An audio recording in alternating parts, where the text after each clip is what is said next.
معرکہ احد کے بعد جب اہل قریش کی فوج مکہ واپس آئی تو مکہ کے یہودی ایسے انداز سے ابو سفیان، خالد اور اکرمہ کے پاس آئے تھے جیسے احد میں یہودیوں کو شکست ہوئی ہو۔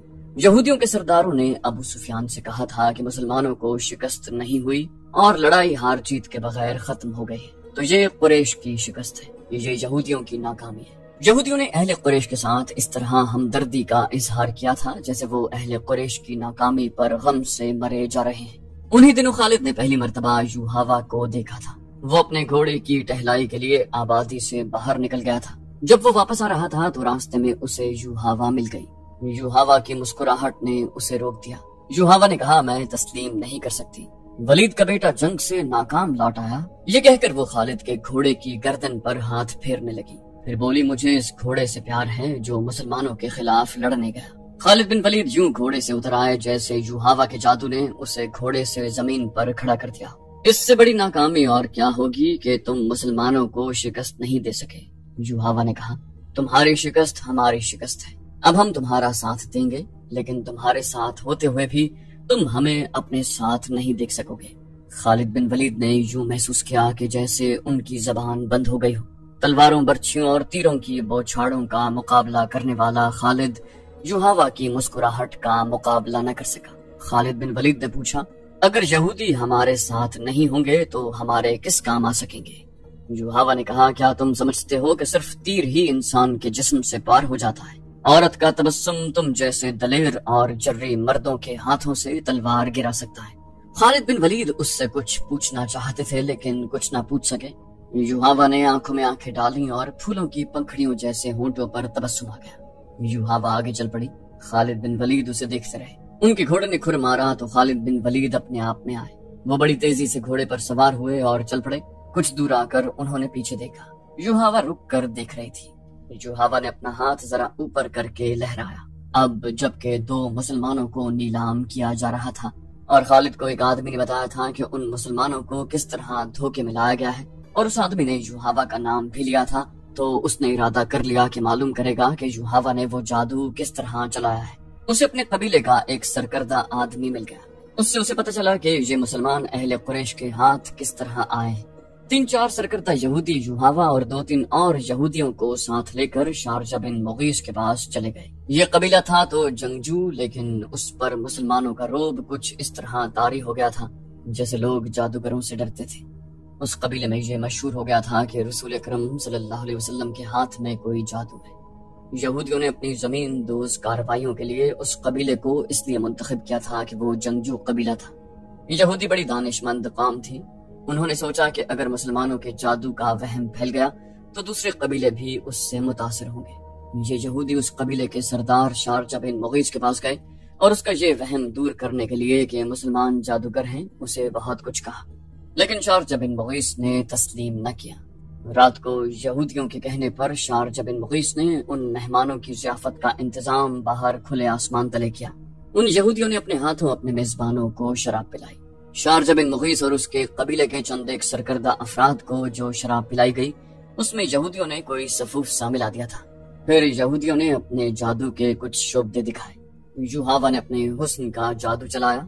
اس کا ذریعہ ایک رقص بھی تھا جس میں یہ یہودنیں نیم برہنہ تھی۔ ناچتے ناچتے ان کے جسموں پر جو ادھورے سے لباس تھے وہ بھی سرک کر زمین پر جا پڑے۔ یہودی اپنے سازندے لے گئے تھے۔ اگلے روز جب شارجہ بن مغیث کی آنکھ کھلی تو اسے محسوس ہوا جیسے وہ بڑے ہی حسین خواب سے جاگا۔ اس کے خیالات بدلے ہوئے تھے۔ کچھ دیر بعد وہ پھر اپنے قبیلے کے دوسرے سرداروں کے ساتھ یہودیوں کے پاس بیٹھا تھا۔ یہودنیں بھی وہاں موجود تھی۔ یوحاوا کو دیکھ کر وہ بے قابو ہو گیا۔ اس نے لپک کر یوحاوا کا بازو پکڑا اور اسے کھینچ کر اپنے پاس بٹھا لیا۔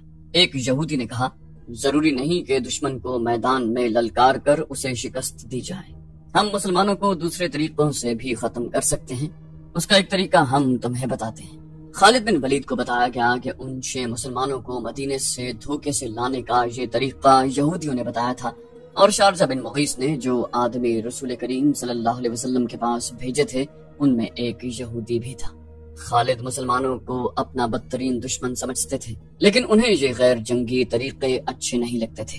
خالد بن ولید اپنے گھر گیا، اپنی ایک خادمہ سے کہا کہ وہ یوحاوا یہودن کو بلا لائے۔ یوہاوا اتنی جلدی اس کے پاس آئی جیسے وہ اس کے بلاوے کے انتظار میں قریب ہی کہیں بیٹھی تھی۔ خالد بن ولید نے یوہاوا سے کہا، تم نے مسلمانوں کو کامیابی سے دھوکہ دیا ہے اور مغیث کے قبیلے کے لوگ تمہیں جادوگرنی کہنے لگے ہیں، لیکن یہ طریقہ مجھے پسند نہیں آیا۔ یوہاوا بولی، میری بات غور سے سنو خالد، تم اپنے قبیلے کے نامور جنگجو ہو، لیکن تم میں عقل کی کمی ہے۔ دشمن کو مارنا ہے، تلوار سے مارو اور اسے تیکھی نظروں سے ہلاک کر دو۔ تیر اور تلوار چلائے بغیر دشمن کو کوئی مجھ جیسی عورت ہی مار سکتی ہے۔ آج 4 برس کے بعد جب خالد بن ولید صحرا میں تنہا جا رہے تھے تو یوہاوا کی باتیں اسے یاد آ رہی تھی۔ اس حد تک تو وہ خوش تھے کہ یہودی ان کے ساتھ تھے، لیکن انہیں یہ بھی معلوم تھا کہ یہودیوں کی دوستی میں جہاں مسلمانوں کی دشمنی ہے وہاں ان کے اپنے مفادات بھی ہیں۔ البتہ اس نے یہ تسلیم کر لیا تھا کہ یوہاوا اگر جادوگرنی نہیں تو اس کے سراپے میں جادو کا کوئی اثر ضرور ہے۔ خالد بن ولید کا گھوڑا مدینہ کی طرف چلا جا رہا تھا۔ ان کے ذہن میں پھر خبیب بن عدی اور زید بن الدثنہ آ گئے۔ لوگ ان کی بولیاں بڑھ کر دے رہے تھے۔ آخر سودا ہو گیا اور قریش کے 2 آدمیوں نے انہیں بہت سے سونے کے عوض خرید دیا۔ یہ دونوں آدمی ان دونوں صحابیوں کو ابو سفیان کے پاس لے گئے۔ انہیں خریدنے والوں نے کہا، ہم نے اپنے عقیدے سے ہٹ کر محمد کے پاس چلے جانے والے ان 2 آدمیوں کو اس لیے خریدا ہے کہ ان اہل قریش کے خون کا انتقام لیں جو احد کے میدان میں مارے گئے۔ ہم انہیں آپ کے حوالے کرتے ہیں، آپ قریش کے سردار اور سالار ہیں۔ ابو سفیان نے کہا، ہاں، مکہ کی زمین مسلمانوں کے خون کی پیاسی ہے، ان 2 مسلمانوں کا خون اپنی زمین کو پلا دو۔ لیکن مجھے یاد آ گیا ہے کہ یہ مہینہ جو گزر رہا ہے ہمارے دیوتاؤں عزا اور حبل کا مقدس مہینہ ہے، یہ مہینہ ختم ہونے دو۔ اگلے دن انہیں کھلے میدان میں لے جا کر لکڑی کے کھمبوں کے ساتھ باندھ دینا اور مجھے بلا لینا۔ خالد بن ولید نے جب ابو سفیان کا یہ حکم سنا تو وہ اس کے پاس گیا۔ خالد بن ولید نے ابو سفیان سے کہا، مجھے آپ کا یہ فیصلہ اچھا نہیں لگا۔ ہم دگنی اور تگنی تعداد میں ہوتے ہوئے اپنی زمین کو مسلمانوں کا خون نہیں پلا سکے تو ہمیں حق حاصل نہیں کہ 2 مسلمانوں کو دھوکے سے یہاں لا کر ان کا خون بہایا جائے۔ ابو سفیان، کیا آپ جانتے ہیں کہ مسلمانوں کو دھوکہ دینے والی 3-4 عورتیں تھیں؟ کیا آپ اپنے دشمن سے یہ کہلوانا چاہتے ہیں کہ اہل قریش اب عورتوں کی آڑ میں بیٹھ گئے ہیں؟ ابو سفیان نے باروب لہجے میں کہا، خالد، خبیب اور زید کو میں بھی اتنا ہی اپنے قریب سمجھتا تھا جتنا تم انہیں اپنے قریب سمجھتے تھے۔ تم اب بھی انہیں اپنے قریب سمجھ رہے ہو اور یہ بھول رہے ہو کہ اب یہ ہمارے دشمن ہیں۔ اگر تم انہیں آزاد کروانا چاہتے ہو تو لاؤ اس سے 10 گنا سونا لے آؤ اور ان دونوں کو لے جاؤ۔ پردے کے پیچھے سے ایک گرجدار نسوانی آواز آئی۔ نہیں، یہ ابو سفیان کی بیوی ہند کی آواز تھی۔ اس نے غصے سے لرزتی ہوئی آواز میں کہا، حمزہ کا کلیجہ چبا کر بھی میرے سینے میں انتقام کی آگ سرد نہیں ہوئی۔ اگر ساری دنیا کا سونا بھی میرے آگے لا رکھو تو بھی میں ان 2 مسلمانوں کو آزاد نہیں کروں گی۔ خالد نے کہا، ابو سفیان، اگر میری بیوی میری بات کے درمیان یوں بولتی تو میں اس کی زبان کھینچ لیتا۔ ہند کی آواز آئی، تم اپنی بیوی کی زبان کھینچ سکتے ہو، تمہارا باپ نہیں مارا گیا تھا، تمہارا کوئی بیٹا نہیں مارا گیا اور تمہارا چچا بھی نہیں مارا گیا۔ ایک بھائی قید ہوا تھا اور تم مسلمانوں کے پاس جا کر منہ مانگا فدیہ دے کر اپنے بھائی کو چھڑا لائے۔ آگ جو میرے سینے میں جل رہی ہے تم اس کی تپش سے نا آشنا ہو۔ خالد بن ولید نے ابو سفیان کی طرف دیکھا۔ ابو سفیان کے چہرے پر جہاں مردانہ جاہو جلال اور ایک جنگجو سردار کا تاثر تھا وہاں ایک خاوند کی بے بسی کی جھلک بھی تھی۔ ابو سفیان نے کہا، ہاں خالد، جس کے دل پر چوٹ پڑتی ہے اس کے خیالات تم سے بہت مختلف ہوتے ہیں۔ کسی کو اپنا دشمن کہنا کچھ اور بات ہے، لیکن اپنے دشمن کو اپنے کسی عزیز کا خون بخش دینا بڑی ہی ناممکن بات ہے۔ تم کس کس کو قائل کرو گے کہ وہ ان 2 مسلمانوں کی جان بخشی کر دے؟ تم جاؤ خالد، ان 2 مسلمانوں کو اپنے قبیلے کے رحم و کرم پر چھوڑ دو۔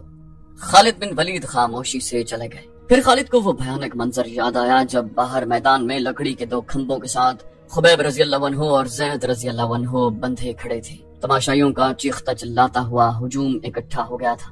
ادھر سے ابو سفیان اور ہند گھوڑوں پر سوار ہجوم میں داخل ہوئے۔ ہجوم کے نعرے اور انتقامی نعرے پہلے سے زیادہ بلند ہو گئے۔ اگر اس ہجوم میں کوئی خاموش تھا تو صرف خالد بن ولید۔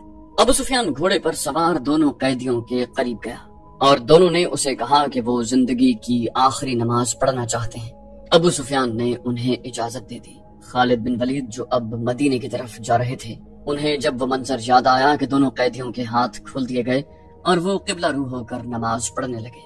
خالد بن ولید پر اس وقت جو اثر ہوا تھا وہ اب 4 برس کے بعد ان کی ذات سے ابھر رہا تھا۔ گھوڑے کی پیٹھ پر بیٹھے بیٹھے خالد بن ولید کا سر جھک گیا۔ خبیب بن عدی اور زید بن الدثنہ ہجوم کی چیخو پکار سے لا تعلق اپنی موت سے بے پرواہ خدا کے حضور رکوع و سجود میں محو تھے۔ انہوں نے نہایت اطمینان سے نماز پڑھی، دعا کے لیے ہاتھ اٹھائے۔ کوئی نہیں بتا سکتا، تاریخ بھی خاموش ہے کہ انہوں نے خدا سے کیا دعا مانگی۔ انہوں نے خدا سے یہ نہیں کہا ہوگا کہ دشمن انہیں آزاد کر دے۔ وہ اٹھے اور خود ہی لکڑی کے کھمبوں کے ساتھ پیٹھیں لگا کر کھڑے ہو گئے۔ ابو سفیان نے بڑی بلند آواز سے خبیب رضی اللہ عنہ اور زید رضی اللہ عنہ سے کہا، او بد قسمت انسانوں، تمہاری قسمت اور زندگی میرے ہاتھ میں ہے۔ اپنی زبانوں سے کہہ دو کہ ہم اسلام کو ترک کرتے ہیں اور اب ہم اہل قریش میں سے ہیں اور 360 بتوں کو برحق مانتے ہیں۔ یہ اعلان کر دو اور اپنی زندگیاں مجھ سے واپس لو، اگر نہیں تو موت کو گلے لگاؤ۔ یہ بھی سوچ لو کہ تمہاری موت سہل نہیں ہوگی۔ زید رضی اللہ عنہ کی آواز گرجی، اے باطل کے پجاری ابو سفیان، ہم لعنت بھیجتے ہیں پتھر کے ان بتوں پر جو اپنے اوپر بیٹھی مکھی کو بھی نہیں اڑا سکتے۔ ہم لعنت بھیجتے ہیں عزا اور حبل پر جو تمہیں اگلے جہان دوزخ کی آگ میں پھینکیں گے۔ ہم پجاری ہیں اس ایک اللہ کے جو رحمان اور رحیم ہے، اور ہم عاشق ہیں محمد صلی اللہ علیہ وآلہ وسلم کے جو اللہ کے رسول ہیں۔ خبیب رضی اللہ عنہ نے بلند آواز سے کہا، میرا راستہ وہی ہے جو زید نے تمہیں دکھایا ہے۔ اے اہل مکہ، سچا وہی ہے جس کے نام پر ہم قربان ہو رہے ہیں۔ ہمیں نئی زندگی ملے گی جو اس زندگی سے بہت زیادہ حسین اور مقدس ہوگی۔ ابو سفیان نے حکم دیا، باندھ دو انہیں ان کھمبوں کے ساتھ، یہ موت کا ذائقہ چکھنے کے مشتاق ہیں۔ دونوں کے ہاتھ پیچھے کر کے کھمبوں کے ساتھ جکڑ دیے گئے۔ ابو سفیان نے گھوڑا موڑا اور ہجوم کی طرف آیا۔ ابو سفیان نے بلند آواز سے ہجوم سے کہا، عزا اور حبل کی قسم، میں نے اپنے قبیلے میں کوئی ایک بھی ایسا نہیں دیکھا جو اپنے سردار پر اس محبت اور ایثار سے جان قربان کرنے کے لیے تیار ہو جس طرح محمد کے پیروکار اس کے نام پر فدا ہوتے ہیں۔ ہند اپنے گھوڑے پر سوار کچھ دور کھڑی تھی، اس کے قریب اس کے چند ایک غلام کھڑے تھے۔ ایک غلام نے اپنے آقاؤں کو خوش کرنے کے لیے جوش کا ایسا مظاہرہ کیا کہ برچھی تان کر دونوں قیدیوں کی طرف کسی کے حکم کے بغیر بڑی تیز دوڑا اور کھمبے سے بندھے زید رضی اللہ عنہ کے سینے پر برچھی کا اتنا زوردار وار کیا کہ برچھی کی انی ان کی پیٹھ سے باہر نکل گئی۔ زید بن الدثنہ فوراً شہید ہو گئے۔ اس غلام نے سینہ تان کر ہجوم کی طرف خراج تحسین کی توقع پر دیکھا، لیکن ہجوم کچھ اور ہی قسم کا شور بلند کرنے لگا تھا۔ تماشائی کہتے تھے، یہ کوئی تماشا نہیں ہوا، یہ مسلمان اتنی سہل موت کے قابل نہیں، ہمیں کوئی تماشا دکھاؤ۔ ہند نے دبی آواز میں کہا، قتل کر دو اس غلام کو جس نے ایک مسلمان پر اتنا رحم کیا ہے، اسے اتنی جلدی مار ڈالا۔ کئی آدمی تلواریں اور برچھیاں لہراتے اس غلام کی طرف دوڑے، لیکن بہت سے آدمی دوڑ کر ان آدمیوں اور غلام کے درمیان آ گئے۔ ایک آدمی نے جو گھوڑے پر سوار تھا للکار کر کہا، خبردار، پیچھے کھڑے رہو۔ عربی خون اتنا بزدل نہیں کہ دو آدمیوں کو باندھ کر مارنے کے لیے قریش کا پورا قبیلہ اکٹھا ہو گیا ہے۔ خدا کی قسم، ابو سفیان کی جگہ اگر میں ہوتا تو ان دونوں آدمیوں کو آزاد کر دیتا۔ یہ ہمارا خون ہے اور یہ ہمارے مہمان ہیں، ہم ان سے میدان جنگ میں لڑیں گے۔ یہ خالد بن ولید تھے۔ ہجوم میں سے کئی آوازیں سنائی دیں، یہ ٹھیک کہتا ہے، دشمن کو باندھ کر مارنا عرب کی روایت کے خلاف ہے۔ تماشائیوں کے ہجوم میں سے بے شمار آوازیں ایسی سنائی دے رہی تھیں جو کہتی تھی کہ ہم تماشا دیکھیں گے، ہم دشمن کو اس طرح ماریں گے کہ وہ مر مر کر جیے۔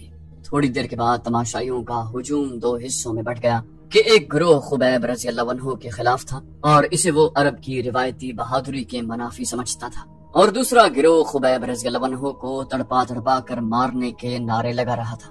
خالد بن ولید نے جب اہل مکہ کو اور دور دور سے آئے ہوئے تماشائیوں کو اس طرح ایک دوسرے کے خلاف نعرے لگاتے دیکھا تو وہ ڈرتے ہوئے ابو سفیان تک گئے۔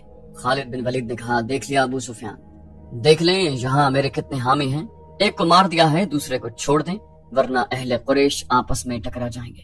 ہند نے خالد بن ولید کو ابو سفیان کے پاس کھڑے دیکھا تو وہ سمجھ گئی کہ خالد بھی خبیب رضی اللہ عنہ کی رہائی کا حامی ہے۔ ہند نے گھوڑے کو ایڑ لگائی اور ان دونوں کے پاس جا پہنچی۔ ہند نے سخت بپھری ہوئی آواز میں کہا، خالد، میں جانتی ہوں تم کیا چاہتے ہو، کیا تم ابو سفیان کو اپنا سردار نہیں مانتے؟ اگر نہیں تو یہاں سے چلے جاؤ، میں نے جو سوچا ہے وہ ہو کر رہے گا۔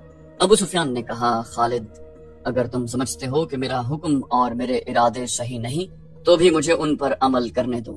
اگر میں نے اپنا حکم واپس لے لیا تو یہ میری کمزوری ہوگی، پھر لوگ میرے ہر حکم پر یہ توقع رکھیں گے کہ میں اپنا حکم واپس لے لوں۔